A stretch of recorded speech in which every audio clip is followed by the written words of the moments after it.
நான் சொல்கிறது ஒரு ஒரு ஒரு எல்டர்லி உங்கள் அப்பாவுடைய நண்பராக பேசுகிறேன். உங்களால் பெத்த அப்பாவையே மதிக்க முடியலையே, நீங்கள் மற்றவங்களை எப்படி மதிப்பீங்க? அப்பா அம்மாவை தாங்க தெய்வம். நீங்கள் எந்த மதத்தை சார்ந்தவராக இருக்கவனா இருக்கலாம், அப்பா அம்மா தான் தெய்வம். எனக்கு சிறுபான்மையர் ஓட்டு வேணும், சிறுபான்மையர் ஓட்டு வேணும், சரி ஓகே. நீங்கள் என்ன சொன்னீங்க?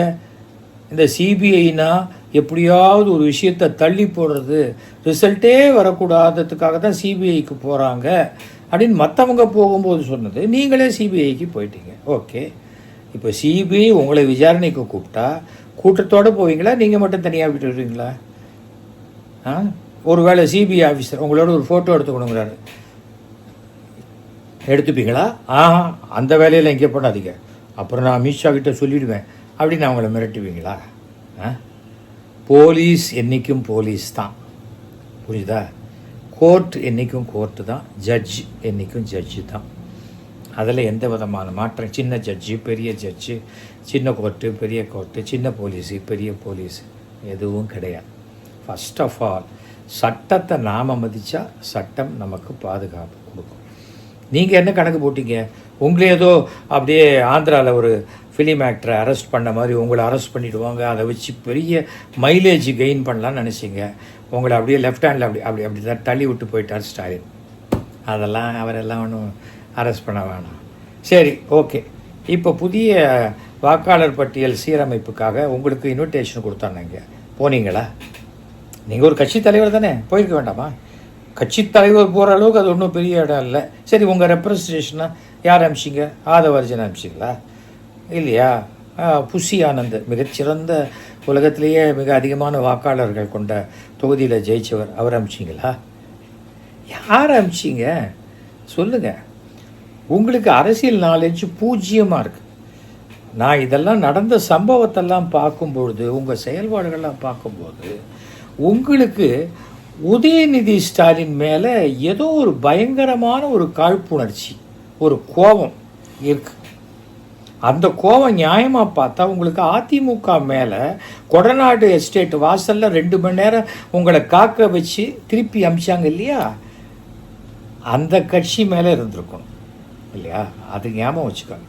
நீங்கள் எவ்வளவு சாமர்த்தியமாக நான் அதிமுகவோட தான் கூட்டணி, பிஜேபியோட எனக்கு கூட்டணி கிடையாது, பிஜேபி என் கொள்கை எதிரி அப்படின்னு சொல்லி அதிமுக பிஜேபியை தனியாக நிற்க வச்சுட்டு உங்களோட சேர்ந்துக்கிற மாதிரி வந்து எலெக்ஷனில் ஜெயிச்சப்புறம் பிஜேபியோடு சேர்ந்து பண்ணிக்கலாங்கிற மாதிரி ஒரு சூட்சமமான ஒரு விஷயத்தை பண்ணினா கூட அதை சராசரியாக ஓட்டு போகிறவனு கூட தெரியும். ஏனென்றால் இன்றைக்கி அதிமுக பிஜேபியோட கூட்டணியில் இருக்குது. அவர்கள் மதத்தை வைத்து அரசியல் செய்கிறவங்கன்னு எல்லாருக்கும் தெரியும்.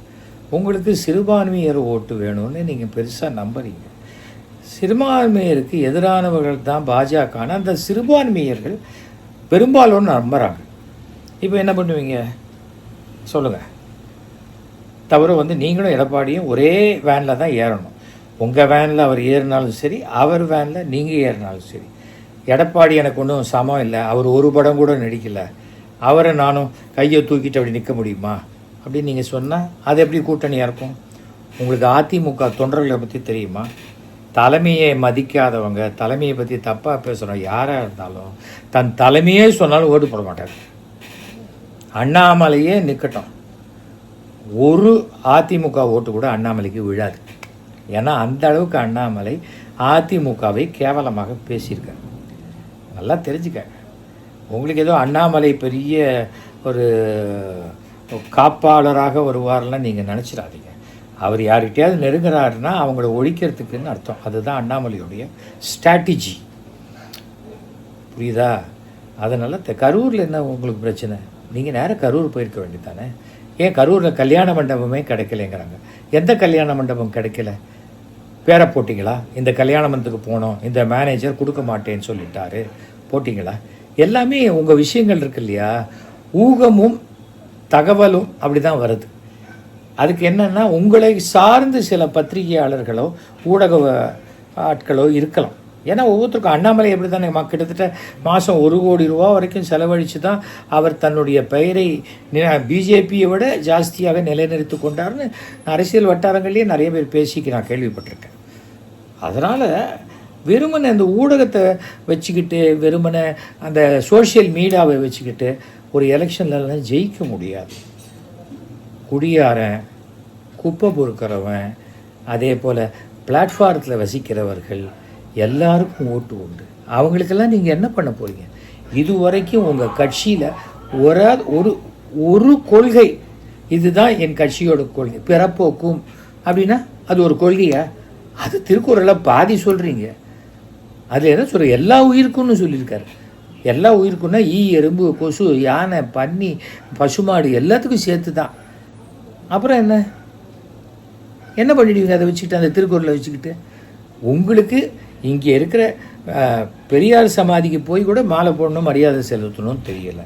எல்லார் பொம்மையும் வீட்லேயே வச்சுருக்கீங்க. பெரியார் சமாதியோ அண்ணா சமாதியோ இல்லை ராஜாஜி சிலையோ நீங்கள் கும்பிடுறீங்க. அவங்க எல்லார் சிலையும் சென்னைக்குள்ளே உங்கள் வீட்டிலேருந்து 20 கிலோமீட்டருக்குள்ளே இருக்குது. அதுக்கே உங்களால் போக முடியலன்னா நாளைக்கே ஒரு வெள்ளம் வருது, புயல் வருது, நீங்கள் எங்கேருந்து போய் பார்ப்பீங்க?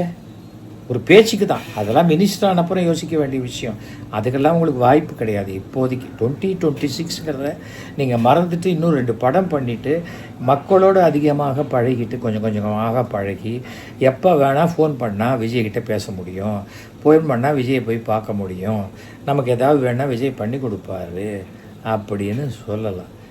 2 வயசு குழந்தை இறந்து போயிருக்கு. யாரை படிக்க வைக்க போகிறீங்க அந்த குடும்பத்தில்? அந்த குடும்பத்தில் நான் பார்த்துக்கிறேன். என்ன எப்படி பார்த்துப்பீங்க சொல்லுங்கள்? யோசிச்சு பாருங்கள். வாக்குறுதி கொடுக்கலாங்க, லைஃப் டைம் அதை நிறைவேற்ற முடியுமா உங்களால்? எப்படி முடியும்?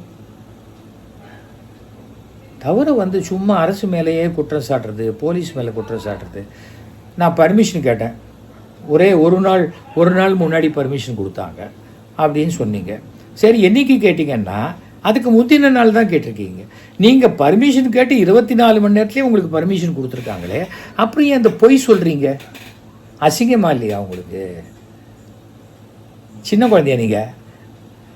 ஐயா என் பல்பத்தை எடுத்துட்டா அப்படின்னு, டீச்சர் எனக்கு பல்பத்தை வாங்கி கொடுங்க அப்படிங்கிறது. கடைசியில் பார்த்தா அந்த பல்பும் உங்கள் பேக்கெட்லேயே இருக்கும். அந்த மாதிரி குழந்தையா நீங்கள்? ஏன் உங்கள் கட்சியில் இருக்கிறவங்க யாருமே கொஞ்சம் கூட மெச்சூரிட்டியே கிடையாதா? உங்கள் சினிமாவில் இருக்கிற மாதிரியே அந்த துணை பாத்திரங்கள் மாதிரியே நடந்துக்கிறாங்க எல்லோரும்.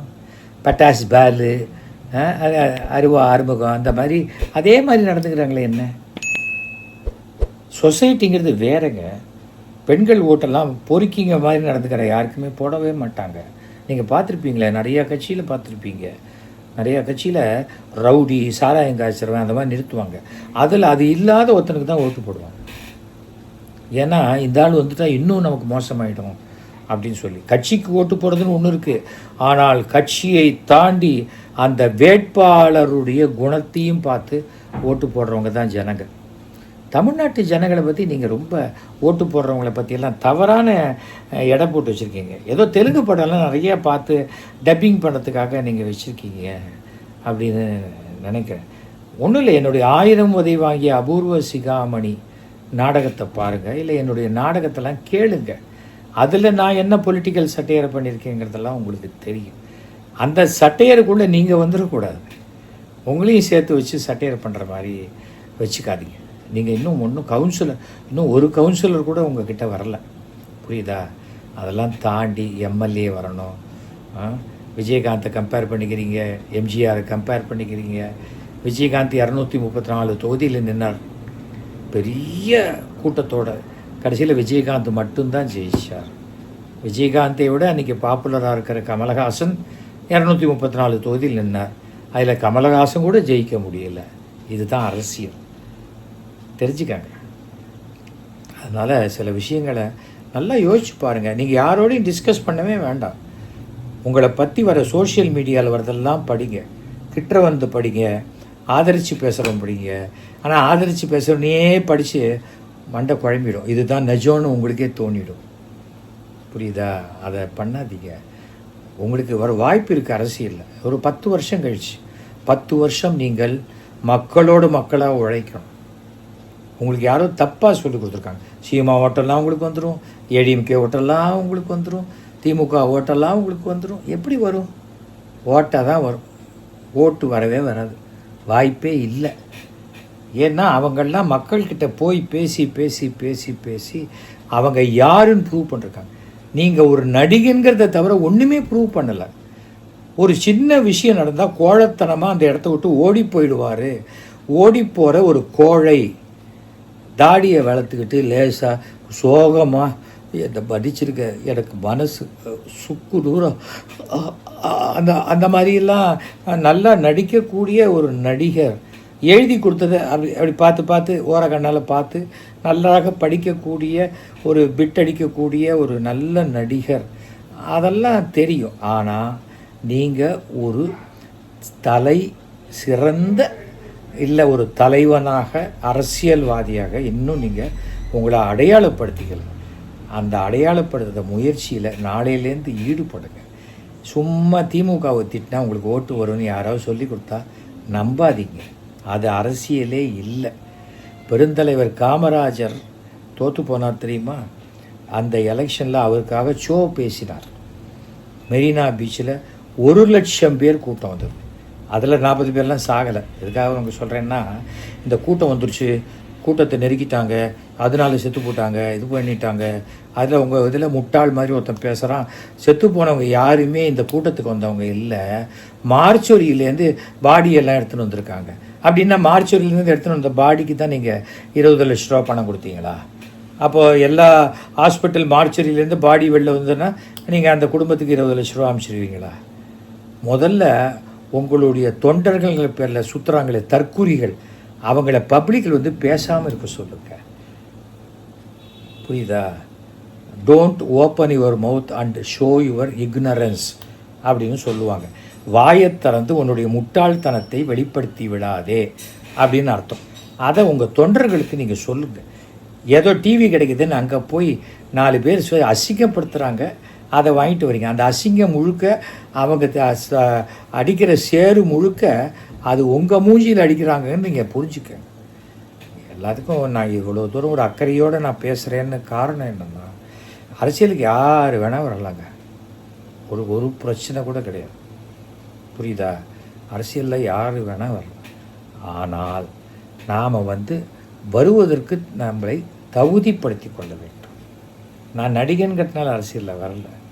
மயிலாப்பூர் தொகுதியில் எந்த வேலையாக இருந்தாலும் யார் ஃபோன் பண்ணி கேட்டாலும் ஃபோனில் கான்டாக்ட் பண்ணி கேட்டால் செய்து கொடுக்கக்கூடியவன் எஸ்வி சேகர்னு எலெக்ஷனுக்கு முன்னாடியே தெரிஞ்சதுனால தான் நான் வந்தேன். ஒரு கட்சியிலையும் நின்று சுயேட்சையாக நின்னெல்லாம் நான் ஜெயிக்கல.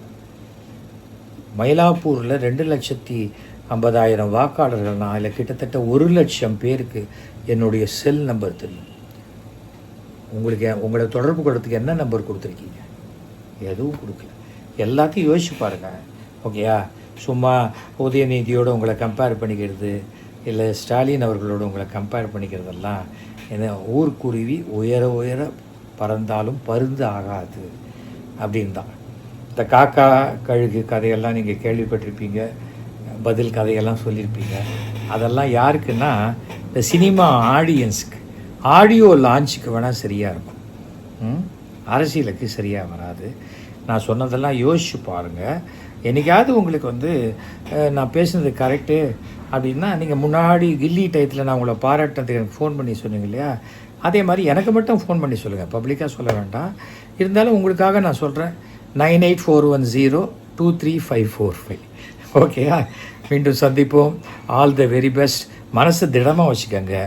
ஆண்மையுடன் நம்ம எல்லா சவால்களையும் ஃபேஸ் பண்ணுறோம். சோடா பாட்டில் வீசுறது, பாம்பை உள்ளே விடுறது, கூட்டத்தில் கல்லால் அடிக்கிறது, எல்லாத்தையும் தாண்டி தான் எல்லா கட்சியும் மேலே வந்திருக்கு. அதனால் நீங்கள் மட்டும் அப்படியே சொகுசு கட்டியில் உட்காந்துக்கிட்டு இந்த கேட்பரிஸ் விளம்பரம் மாதிரி நேராக போய் சிம்மாசனத்தில் உட்காரணும்னு ஆசைப்பட்டீங்கன்னா அதுக்கு ஒரே வழி தான் இருக்குது. 2 தூக்க மாத்திரையை போட்டு தூங்கினீங்கன்னு வச்சுக்கோங்க, கனவுல உட்காந்துடலாம். மற்றபடி வாய்ப்பே இல்லை ராசா. ஓகேயா? நன்றி, வணக்கம்.